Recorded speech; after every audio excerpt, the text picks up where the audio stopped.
இது வந்து வல்லினம் மிகுமிடம் மிகாயிடம் அதுக்கு வந்து ஒரே ஒரு எடுத்துக்காட்டு உங்களுக்கு சொல்லித்தரேன். சரியா?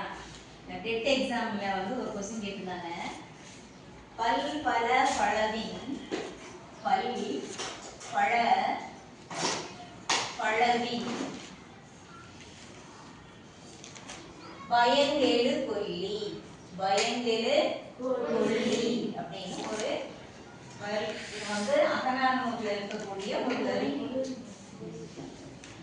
இதுக்கு என்ன பொருள் அப்படின்னா, பல் பல பல பழங்களை உடைய பலாமரம் நிறைந்த பயன் தரக்கூடிய கொல்லிமலை.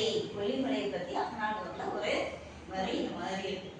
இப்ப இந்த இரண்டு சொற்கள்ல ஒரு இடத்துல வல்லினம் மிகாது, இன்னொரு இடத்துல வல்லினம் மிகும். எந்த இடம் சொல்லுங்க பார்க்கலாம். எந்த இடத்துல வல்லினம் மிகும்? இந்த இடத்துல மிகும்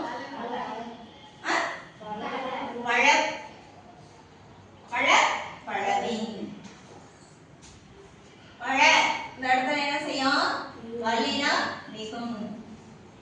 பல் பல பழவின் பலாமரம் பல அப்படிங்கிறது இடத்துல பலாமரம் பல பழவின் அதை விரிச்சு பார்த்தோம் அப்படின்னு சொன்னா பழங்களை உடைய பலாமரம் பழங்களை உடைய பலா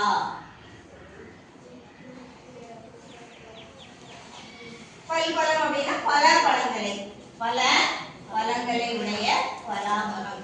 அப்ப இந்த இடத்துல இது வந்து இரண்டாம் வேற்றுமை உருவும் பயனும் உடன் தொக்க தொகை. இரண்டாம் வேற்றுமை உருவும் பயனும் உடன் தொக்க தொகை அப்படின்றதுனால அந்த இடத்துல என்ன செய்யுது? வல்லினம் மிகுந்து வருகிறது.